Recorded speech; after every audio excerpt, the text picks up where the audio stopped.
சாமி அதாடி போட்டு வரும்.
சக்தியோடு ஆண்டவன் கையிலே கொலுவிருந்து வருகின்றார்.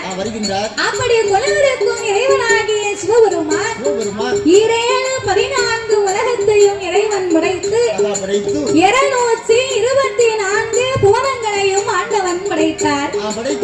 7 சப்தா சாரங்களாகப்பட்ட கடல்களையும் கல்லுக்குள் இருக்கும் தேரையவும் தாயாரின் கருப்பையுக்குள் வாழும் சிசுவையும் முட்டைக்குள் உருவாகும் குஞ்சையும் ஆண்டவன் படைத்து ஓர் அறிவு முதல் 6 அறிவு படைத்த நாமளை போன்ற மானிட மனுக்களை ஆண்டவன் படைத்தார். மண் உலகிலே ஆண்டவன் மனிதர்களை எல்லாம் ஏன் படைத்தார் தெரியுமா? நாமல் அனைவர்களுமே இப்பூமியிலே ஒற்றுமையாக வாழ வேண்டும் என்று ஆண்டவன் நாமளுக்காகத்தான் இந்த உலகத்தையே படைத்தாரா. ஒற்றுமை என்பது இன்னைக்கு எல்லா இடங்களிலேயுமே இல்லை. ஒரு பக்கமும் கிடையாது. ஏன் ஒற்றுமை என்பது இல்லை தெரியுமா? எதற்காக? ஒருவர் வாழ்வதை பார்த்து இன்னும் ஒருவர் நாமல் பொறாமைப்பட்டு கொண்டே இருக்கிறோம். அப்படியா? அம்மா, ஏன் பொறாமைப்படுது? எப்படி பொறாமைப்படுதோம்? அதாவது பக்கத்து வீட்டுக்காரங்க சின்னதா ஒரு பைக் வாங்கியிருந்தாங்கன்னா அடுத்த வீட்டுக்காரங்க ரொம்ப பொறுக்க முடிய மாட்டேங்குது. அவர் என்ன செய்வார்? அவனை விட நம்ம என்ன குறைஞ்சவனா? அவர் பைக் வாங்கினா நம்ம ஒரு காரை வாங்கிடுவோமே அப்படின்னு காரை வாங்கி வீட்டுக்கு முன்னால கடன் வாங்கியாவது காரை வாங்கி விட்டுருவாரு. அவர் ஒரு வீட்டை கட்டினா இவர் ஒரு மாடியை போடுவாரு. வேற ஒண்ணும் இல்ல, சிவத்தா பொண்ணா பார்த்து அவங்க பையனுக்கு கல்யாணம் முடிச்சிருந்தா அம்மாவுக்கு வருது பாரு கோவம். அதே மாதிரி அழகான பொண்ணா பார்த்து என் பிள்ளைக்கு நான் கல்யாணம் முடிக்கேன் அப்படின்னு எங்க அம்மாவு நகையை போட்டு அழகான பொண்ணை பார்த்து கல்யாணம் முடிக்காங்க. இப்போ அப்போ மற்றவர்களை பார்த்து எதை பார்த்தாலுமே பொறாமைப்படக்கூடிய மனிதன் ஒரே ஒரு காரியத்தை பார்த்து மட்டும் இதுவரைக்கும் பொறாமைப்படவில்லையா? மனிதன் பொறாமைப்படாத காரியமே கிடையாது. ஒரு காரியம் இருக்கு தாத்தா. ஒரு காரியம் இருக்கோ? அதான் கடைசி காரியம். அது என்ன காரியம்? அவர் பைக் வாங்கினா இவர் கார் வாங்குவாரு. அவர் வீட்டை கட்டினா இவர் வீட்டை கட்டுவாரு. அங்க பொண்ணு பார்த்தா இங்கேயும் பொண்ணு பாப்பாங்க. திடீர்னு ஒரு நாள் பக்கத்து வீட்டுக்காரே செத்து போயிட்டான். நம்மளும் செத்துருவோம் அப்படின்னு யாராவது நினைக்கமா?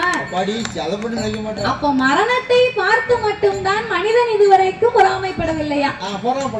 மத்த எல்லா காரியத்திலேயுமே ஆசை இருக்கத்தான் செய்யுது. ஆமா, செத்துட்டா இவன் செத்துற வேண்டியதான். அவர் அப்படி நினைக்க மாட்டாரு. நல்ல வேளை அவன் போயிட்டான், பக்கத்துல அவன் வீட்டை சேர்த்து வாங்கி போட்டுக்கிட்டோம்னா வருங்காலத்துல நம்ம பிள்ளைக்கு ஆகுமே நினைப்பாரு.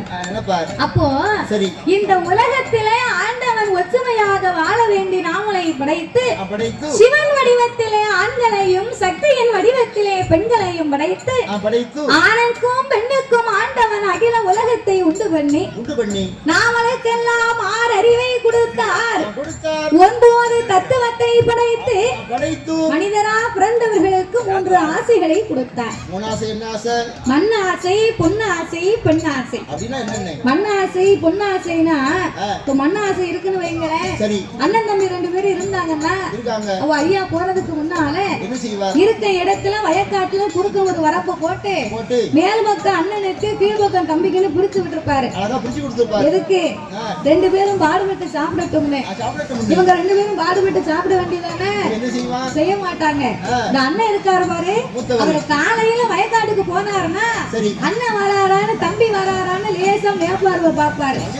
தம்பி வரலன்னு வைங்க, மேற்க இருந்த வரப்ப லேசா கிழக்க தள்ளுவாரு. சாயங்காலம் தம்பி போவார், அண்ணன் வராரான்னு பார்த்து கிழக்க இருக்க வரப்ப மேற்க தள்ளுவாரு. இப்படியே ஒரு வாரம் நடந்த மொத்தத்துல வரப்ப இல்லாம போய் 2 பேருக்கும் சண்டை வந்து அதே இடத்துல உருண்டு பிறண்டு கோர்ட்டு கேஸுக்கு போய் செலவு பண்ணதுக்கு துட்டு இல்லாம கடைசியில் அந்த இடத்தையே வித்துருவாங்க. அப்ப அன்னைக்கு தான் அவருக்கு அறிவு வருமா, நம்ம உண்டான இடத்துல பாடுபட்டு சாப்பிட்டோம் இல்லையேன்னு. அப்போ இதைத்தான் மண்ண ஆசை என்பார்கள். 2வது ஆசை பொண்ணு ஆசை. ஒரு கல்யாண வீடு திருவிழா வந்தாச்சுன்னா கழுத்து நிறைய நகையை வாங்கி போடணும்னு தாய்மார்கள் ஆசைப்படுவார்கள். அதைத்தான் பொண்ணு ஆசை என்பார்கள். 3வது ஆசை யாருக்கும் வெறுக்காத ஆசை, எவருக்கும் திகட்டாத ஆசை, அதான் பெண் ஆசைன்னு இருக்கா. பெண்ணுனா யாருக்கு தான் பிடிக்காது? யாராவது இப்ப இந்த உலகத்துல கல்யாணம் முடிக்காம இருக்கணும்னு நினைக்கமாயா?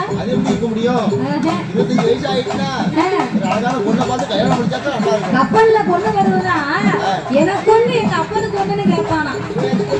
பொண்ணு மேல அவ்வளவு ஆசை.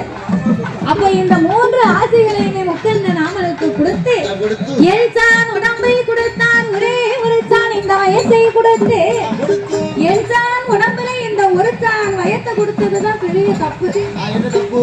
ஏன் தப்பா? இந்த ஒரு தான் வயத்தை கொடுத்ததுக்கு உலகத்துல நம்ம எல்லாம் என்ன பாடுபடுறோம்யா? ஊரு விட்டு ஊரு, நாடு விட்டு நாடு, மாவட்டம் விட்டு மாவட்டம், இரவெல்லாம் பாராம பகலெல்லாம் பாராம எங்க வேலைக்கு கூப்பிட்டாலும் நம்ம பயணம் பண்ணி போறோம். எல்லாம் எதுக்கு? இப்போ நம்மளும் தென்காசி மாவட்டத்துல இருந்து இந்த காஞ்சிபுரத்துக்கு வந்திருக்கிறோம்னா எதுக்கு வந்திருக்கோம்? எல்லாம் 2 இட்லி கிட்ட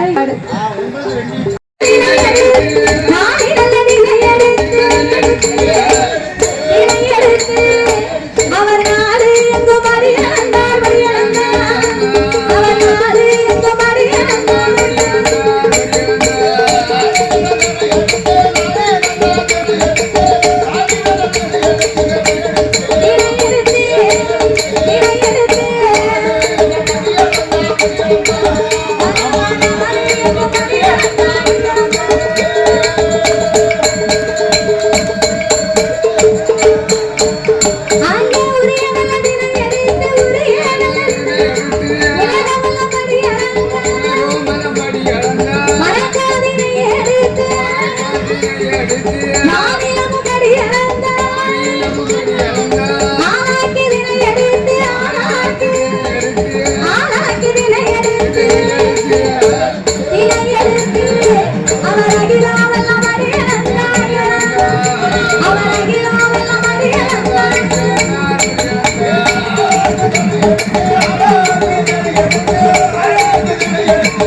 வீட்டுக்கு போனோம்னா பொண்டாட்டி வாசல்ல சட்டாப்பையோட நிக்க. ஆச்சி ஏன் அப்படி சட்டாப்பையோட நிக்கா தெரியுமா? நீ வில்லுப்பாட்டு படிச்சு வீட்டுல போய் நான் கொடுத்த ரூபாய ஆச்சி கையில கொடுத்தேன்னா அவ ரூபாய வாங்கி வச்சுக்கிட்டு கையில வச்சிருக்கா பாரு சட்டாப்ப, அதை கொண்டு நல்லா உனக்கு 2 தோசையை சுட்டு போடுவா. ரூபாய கொடுத்தேன்னா ரூபாய கொடுக்காம ஏதாவது ஊதாரித்தனமா செலவு பண்ண அதே சட்டாப்பைய திருப்பி அடுப்புல காய வச்சு ஆச்சி ஒரு செவிட்லயே 2 பூசையை கொடுப்பா. அதுக்குத்தான் இந்த சட்டாப்பை நீ கொடுக்க வேண்டிய ரூபாய மொத்தமா கையில கொண்டு கொடுத்துருவேன். ரூபாய் நிறைய கையில வாங்கின உடனே லேசா பல்ல காமிப்பா. அவ சாப்பாட நீ பொங்கி சாப்பிடும் போது உனக்கு எப்படி இருக்கு? அந்த அம்மாவுக்கு ரூபாயை பார்க்க அப்படித்தான் இருக்கும். என்ன பந்தம் என்ன செய்வாங்க? ஆனா பிறந்த ஆம்பளை நம்ம உழைச்சி கொடுத்தாதான் நமக்கு வாய்க்கு வக்கனே சமைச்சு போடுவாங்க. ஆனா பிறந்தவங்க 10 ரூபாய்க்கு பாடுபட்டு கொடுத்தா தானையா அந்த அம்மா ஒரு உலகத்திலாவது வாங்கி உனக்கு ஒரு துவையில அரைச்சு வைப்பா. நீ ஒம்பாட்டுக்கு உழைச்சு ஒம்பாட்டுக்கு குடிச்சிட்டு ஊதாரித்தனமா இருந்தா நம்ம உடல் சொகுசுதான் வேணும்னு ஒரு நாளைக்கு 4 கோட்டு 5 கோட்டு குடிச்சோம்னா அப்படி நினைக்க கூடாது. பொண்டாட்டிகள் என்ன சாப்பிடும்? அதனால ஆண்டவனும் பகவான் சிவபெருமான் அப்படி இல்லை. இரேழு உலகம் எல்லாம் இறைவனாகப்பட்டவர் பொறுப்பாக படியிழந்து வந்தார். பார்வதியும் அவருக்கு பணிவிடைகளை செய்தால் பாத பூஜைகளை முடித்தார். இப்படி கலைப்பாரி இலைப்பாரி இரு பேர்களும் கைலாசத்திலே கொலுவிருந்து வரும் போது பார்வதிக்கு சிவபெருமான் மீது ரொம்ப நாளா ஒரு சந்தேகம். ஆமா, என்னைக்குமே இந்த பார்வதிக்கு கேட்கணும்னு அவளுக்கு இடம் கிடைக்காம இன்னைக்கு இந்த ஆண்டவனிடத்துல இந்த சந்தேகத்தை எப்படியாவது நம்ம தீர்த்தாகணும். ஆண்டவா, உலகமெல்லாம் நீங்க படியிழந்து வந்தீங்கன்னா இந்த உலகத்தில் உள்ள மக்கள் எல்லோரும் யாரையும் வணங்கி வருகிறார்கள்? பார்வதி, உலகத்தை நான் தான் படைத்தேன், நான் தான் பாதுகாத்து வருகிறேன். அப்படி இருக்கும் போது எல்லா மக்களுமே என்னை தானமா வணங்கி வருவார்கள். சிவபெருமானே, அப்ப உலக மக்கள் எல்லாம் உங்களை வணங்கும் போது உலகத்துக்கே கடவுளாக இருக்கக்கூடிய தாங்கள் எனக்கு தெரியாமல் யாரோ இரு பேர்களை நீங்கள் இரவு தோறும் வணங்கி வருகின்றீர்கள். அவங்க 2 பேரும் யாரு? ஏன் அவர்களை போய் நீங்கள் வணங்க வேண்டும்? பார்வதி, இந்த உலக மக்களுக்கெல்லாம் இரவும் பகலும் ஒளி கொடுக்கணுமானால் யாரால் முடியும்? காலையிலே தோன்றும் கதிரவனும் மாலையிலே தோன்றும் சந்திரன். அப்ப சந்திரனும் சூரியனும் இல்லைனா சகல உலகம் தாங்குமா? அதனால் இரு பேர்களையுமே இரு கண்களாக நினைத்து நான் பாவித்து வருகிறேன். அம்மா என்ற ஆண்டவன் சொன்ன போது பார்வதிக்கு சந்தேகம் தீரல. அது எப்படி இந்த ஆண்டவனுடைய 2 கண்களும் சந்திரன் சூரியனா இருக்க முடியும்? ஒருவேளை இந்த ஆண்டவன் கண்ணை மறைத்தா உலகம் என்ன ஆகும்? இதனையே இன்றைக்கு பரிசோதித்து பார்க்க வேண்டும் என்று ஆதிசக்தி பார்வதியா பாடுகின்றார்கள். நம்ம வீட்டுல கொஞ்ச நேரம் கரண்ட் இல்லைன்னா நம்மளால இருக்க முடியுமா? அதுவும் தாய்மார்களுக்கு சுத்தமா முடியாது. ஏன் முடியாதா? காலையில இந்த பிள்ளைகளை பூரா பள்ளிக்கூடத்துக்கு அனுப்பி இந்த ஐயாமார பூரா வேலைக்கு அனுப்பி அவங்களுக்காக ராத்திரி நேரமே இந்த அம்மா மாவு பாக்கெட் வாங்கி ஃப்ரிட்ஜ்ல வச்சிருப்பா. அந்த காலத்துல பூரா ஆட்டு உரல்ல மாவாட்டி அன்னைக்கு மாவாட்டினா மறுநாளே காலியா போயிருமா. இப்ப ஒரு நாள் மாவாட்டினா ஒரு வாரம் வரைக்கும் அது ஃப்ரிட்ஜுக்குள்ளே வச்சு இட்லியை சுட்டு துளசியா வச்சு அடே இருப்பா. அந்த அம்மா அந்த காலத்துல 4 சோளத்தை ஊற போட்டா இப்பம்லாம் நம்ம அரிசி உளுந்து போட்டு மாவாட்டி சாப்பிடுதோம். அப்ப பூரா இப்படி கிடையாது. அப்ப எல்லாமே சோளம் மட்டும்தான். இந்த சோளத்தை ஊற போட்டாங்கன்னா 4 சோளத்துக்கு வெறும் 7 சோள தோசை தான் இருக்குமா. அதான் சொல்லிருக்காங்க, 4 சோளத்துக்கு 7 சோள தோசை, 7 தோசையில ஒரு தோசை சொட்ட தோசை. சொல்லு பாப்போம். நல்ல நாக்க வளைச்சு சொன்னாதான் வரும், எல்லாருக்கும் வராது. 4 சோளத்துக்கு 7 சோள தோசை, 7 தோசையில ஒரு தோசை சொத்த தோசை. பாத்தியா, உனக்கு வரல. வேகமா சொல்லணும். 4 சோளத்துக்கு 7 சோள தோசை, 7 தோசையில ஒரு தோசை சொட்ட தோசை. அப்போ இந்த சோளத்துக்கு ஊற போட்டாங்கன்னா மறுநாள் காலியா போகும். ரொம்ப ஆரோக்கியமா இருந்தாங்க. அப்போ இந்த ஆட்டு உரல்ல மாவாட்ட முடியாம தாய்மார்களுக்காக ஒரு காலத்திலே ஒரு கிரைண்டர் ஒண்ணு வந்துச்சு. அதான் லட்சுமி கிரைண்டர். அப்ப ரொம்ப ஃபேமஸ் இல்ல. இந்த லட்சுமி கிரைண்டரை வாங்கி அந்த அம்மா கொஞ்ச நாளைக்கு மாவாட்டி பார்த்தாங்க. அது மாவு நல்லா தான் ஆட்டுது. இருந்தாலும் அந்த குழவிக்கல்ல தூக்கி இவளுக்கு கழுவ முடியலையா. அப்படின்னு அந்த கிரைண்டரையும் தூக்கி தூர போட்டாச்சு. அதுக்கு பிறகு இந்த கவர்மெண்ட்ல இருந்து ஒரு சின்னதா ஒரு கிரைண்டர் கொடுத்தாங்க. 2 பைதா மாதிரி இருக்கும். அதை தூக்கி உள்ள போட்டு அதுக்கு ஒரு மூடியை போட்ட மூடி, அதுவும் மாவு நல்லா ஆட்டுது. திடீர்னு ரிப்பேர் ஆயிடும். அப்ப இதெல்லாம் வேண்டாம்னு சொல்லித்தான் எங்க வசதிக்காக வியாபாரம் பண்ணணும்னு ஆசைப்படுறவங்க மட்டும் எப்பாடுபட்டாவது மாவு ஆட்டி மாவு தோசை மாவு பாக்கெட்ல ஊத்தி இப்ப தெருத்துல விக்கி. ஆமா, அப்ப என்ன போட்டு ஆட்டினாரோ, எப்படி ஆட்டினாரோ, எத்தனை நாள் ஆட்டினாரோ. மக்களுக்கு நாகரிகமும் வசதியும் வர வர நமக்கு உடல் சொகுசு வர வர நோய் அதிகமாகி விட்டதாம். நம்ம என்னைக்கு கஷ்டப்பட்டு நம்மளாம் சாப்பிட்டோமோ அன்னைக்கு வரைக்கும் நம்ம நல்லா தான் இருந்தோம். நாகரிகமும் நமக்கேற்ற வசதியும் வர வர நமக்கு பிரேகத்துல சுத்தம் இல்ல நோய் வர ஆரம்பித்து அப்போ இந்த அம்மா இந்த மாவு பாக்கெட்டை வாங்கி ஃப்ரிட்ஜ்ல வச்சு காலையில இந்த அம்மா இட்லியை வச்சு தோசையை சுட்டு அதுக்கு தேங்காய் சட்னி வைக்கணும் பாரு. இந்த தேங்காவை சில்லு போட்டு மிக்ஸி ஜார்ல அள்ளி போட்டிருப்பா. சுவிட்ச போடணும்னா அப்பந்தான் போய் கைய வைப்பா பாரு. படக்குன்னு கரண்ட் போயிடும். அப்போ அந்த அம்மாவுக்கு வரும் பாரு கோபம். நமக்கெல்லாம் ரொம்ப அனுபவம். அப்ப அந்த அம்மாவுக்கு வரும் பாரு கோபம். பேதியில போவான் கரண்ட், கொள்ளையில போவான். இப்படியா லைன உருவாங்க. எங்க ஆட்சியில உட்கார்ந்து அப்படி ஏசுவா 1 மணி நேரம். அவர் எந்த கம்பத்துல ஏறி நிற்காரோ நமக்கு தெரியாது. இங்க உள்ள நிலைமைய பார்த்து இந்த அம்மா இப்படி எல்லாம் ஏசுவாங்க பேசுவாங்க. அப்ப கொஞ்ச நேரம் கரண்ட் இல்லாமலே நம்மளால இருக்க முடியலையே. உலகமே இருட்டா இருந்தா நம்ம என்னதான் செய்ய முடியும்? அப்பந்தான் சிவபெருமான் பார்த்தார். பார்வதிக்கு இருக்கக்கூடிய இந்த 2 கண்ணை தானே மறைக்க முடிந்தது. சிவபெருமானுக்கு 3வது கண் நெற்றிக்கண் இருப்பது இதுவரைக்கும் தெரியாது. அதனால் நெற்றிக்கண்ணை திறந்து ஒளி கொடுக்க வேணும் என்று ஆண்டவன் சிவபெருமான் பார்வதிக்கு முன்னால் உச்சி கண்ணை திறப்பார். உச்சி கண்ணை திறப்பார். அவரை உலகில் ஒளிவிப்பார்.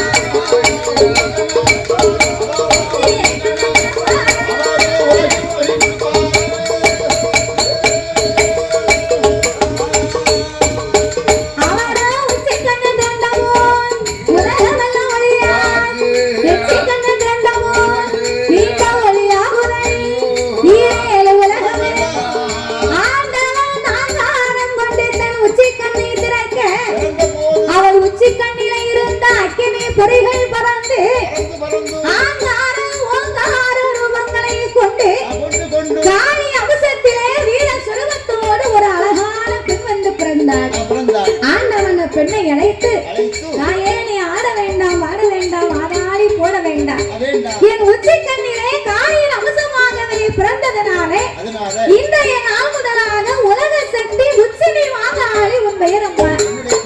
உச்சி கண்ணிலே பிறந்ததனால் உச்சினி வாகாளின்னு உனக்கு பேர் என்று பெயர்நாமம் கொடுத்து வரம் கொடுத்து அம்மாவை வடக்கு வாசல் கோட்டையில அமர வைத்தார். அவதான் வடக்கு வாசல்வி வடக்குத்தி அம்மா. பார்வதி இத்தனையும் வேடிக்கை பார்த்தார். ஐயோ ஆண்டவனுடைய மகிமை தெரியாமல்லாம் நாம சிவனையே பரிசோதித்து விட்டோம் என்று பகவானுக்கு முன்னால் ஓடி வந்து பார்வதியை பட்டு பயந்து பயத்தினால் அங்கமெல்லாம் வேர்த்து ஆவி கடல் ஆகி இன்னைக்கு பாருங்க. சில பேர் தவறு பண்ணான்னு வைங்க, சில பேர் இல்ல பெரும்பாலும் எல்லாரும் அப்படிதான் தவறு பண்ணி இருக்கோம். அப்படின்னா தன்னை அறியாம ஆளை பார்த்த உடனே நமக்கு வேத்துரும். எதுக்கு என்னாச்சு?